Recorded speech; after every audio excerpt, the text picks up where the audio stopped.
Warasaabka gobolka Hawd ayaa maanta xafiiskiisa xarunta gobolka Hawd ee magaalada Beligubadle kula yeeshay maamulada degmooyinka Beligubadle, Sayla, Balacabane iyo Gumburaha. Ujeedada kulankan ayaa waxa uu daaranaa dhowr qaybood oo ay isla qaateen mas'uuliyiinta degmooyinkaasi, waxaana shirkaasi shirgudoominayay warasaabka gobolka Hawd Ceeleeye Xuseen Aadan. Shirkaasi oo ay ka soo baxeen saddex arrimood ayaa waxa faahfaahin buuxa waran ka bixiyay maayirka degmada Beligubadle Maxamed Cabdi Maxamed Shiine oo ku hadlayay afka maayirada degmooyinka, waxaanu fariin u diray mas'uuliyiinta hay'adaha samafalka ee ka wada mashaariicaasi deegaamada gobolka Hawd.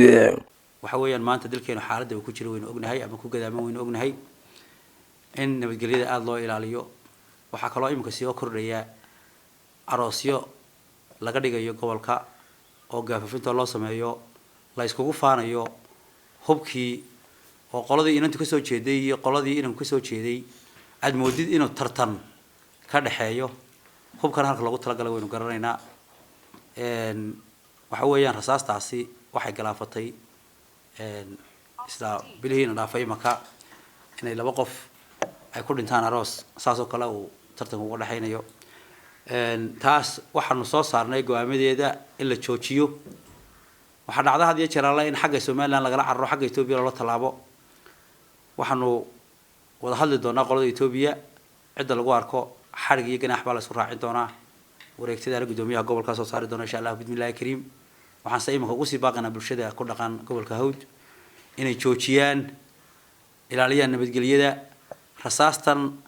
meeshan waxa weeyaan farxad baa loogu tala galay arooska si wanaagsan loogu duceeyo ee diinta islaamka lagu aasaaso iyo ka noocaas u dhaca way kala duwan yihiin. ilaahay wuxuu la jiraa oo maciisa uu yahay cidda diinta islaamka ku aasaasta qoyska ee u ducaysa qoyskaasina qoysaska kale uu ka wanaagsan yahay. qaybtaas aasaan ku dhaafayaa qaybta mideynta cashuuraha. waxa weeyaan waxa jira oo gobolka degmooyin afar degmo ka kooban yahay. degmo doorashada kasiko waxa weeyaan saddex degmo kala jira. saddex degmo ay fadhiyaan gudoomiyaashoodii iyo xogayaashoodii. meelaha iska soo galayaan baa jira degmooyinku. meelaha waxaan isla qaadanay haddii cashuurta wax kala duwan la qaado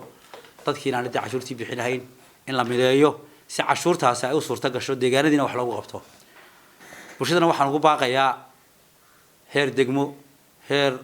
tuulo inay bixiyaan. waxa kale oo sanadkii waa iska dhamaad dardargelinta mashaariicda maadaama gobolka uu ka socday mashaariici in mashaariicda intaanu sanadku dhamaan dabagal lagu sameeyo. baaqiyaga waxaan u diray hay'adihii mashaariicda ka waday gobolka. waxaan leenahay meelaha qaar ayaan dhamaanin intaanu waqti sanadku dhamaanin waxaan idin ka codsanaynaa inaad dhamaystirtaan wasaaradda horumarinta biyaha. waxaan iyaga aad uga codsanayaa inay riigagii ay hirgelisay sanadka imika dabayaaqada ah inay dhamaystirto tirkoodii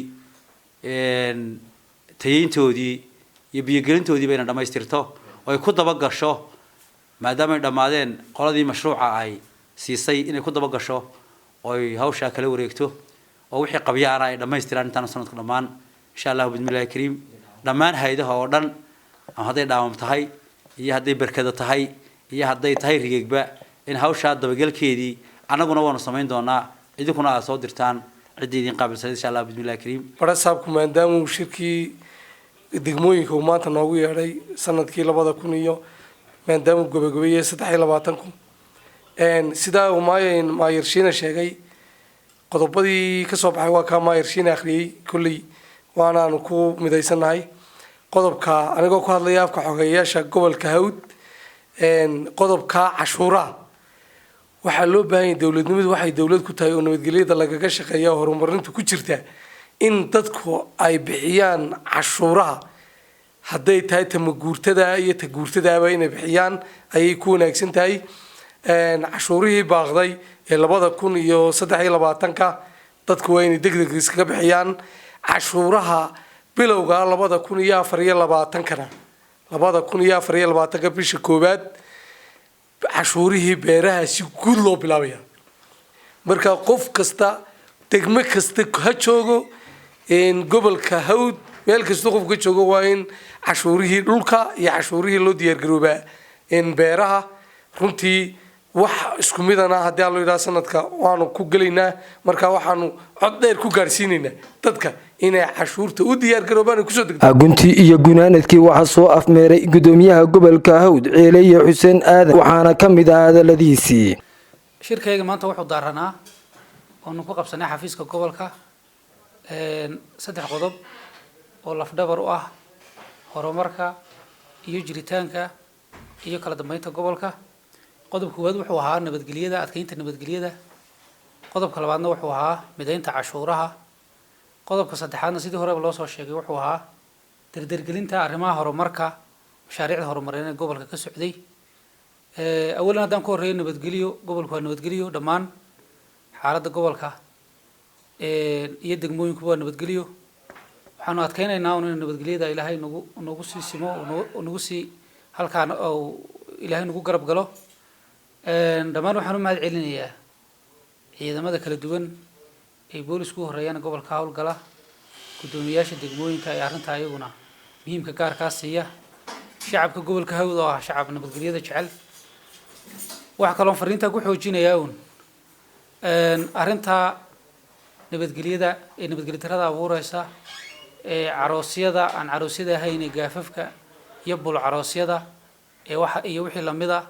ee xabadaha laga ridayo ee dhimashadii dhaawacba ka dhaceen bilihiina soo dhaafay gobolka gudihiisa shacabka gobolka hawd waxaan ugu baaqayaa inay ka waantoobaan caroosku kii sidaa uma dhaco caroosku waa inuu ahaado caroos nabadgelyo caroos lagu farxo inuu ahaado laakiin farxad darra hadday ka dhacdo dhimashiyo dhaawacba ka dhaco caroos noqon maayo arrintaana ka waantoobaan leeyahay arrinta mideynta cashuurahana gudoomiyaashii horta gudoomiye maayarkii iyo xogayii saylaba hortay bay ka hadleen si wanaagsan way uga hadleen waxaan leeyahay in la dardargeliyo dadka deegaanka waxaan horumar baan rabnaa haddii horumar rabo in cashuurtii la bixiyo oo cashuurta lagala shaqeeyo si cashuurta marka la helna si idinkana wax idinkaga soo noqdaan wadunuguna golihii deegaanka iyo degmooyinkii baad ula xisaabtantaan markaad cashuurta bixisaan isla xisaabtankiina isu wada u haysto waa inaad cashuurta bixisaan qodobkan aad iyo aad baan u adkeynayaa mashaariicda horumarinta wixii naga qabiyoobina ee inoo socdayna waanu dabagalaynaa kormeer baan gobolku mari doonaa heer gobol iyo heer degmo isugu jira wiiga soo socda hay-adihii ay quseeyeen ama hadday wasaaradaha noqoto iyo hay-adaha gaarkaaba wixii mashaariic gobolka ka wadayna sidooda inay usoo dhammaystiraan 2 toddobaad ee gobolka ka hadhay iyo nigana fariin u diraynaa cabdiraxmaan samariye TV-ga caalamiga Home Cable TV xarunta gobolka Hawd ee Beligubadle.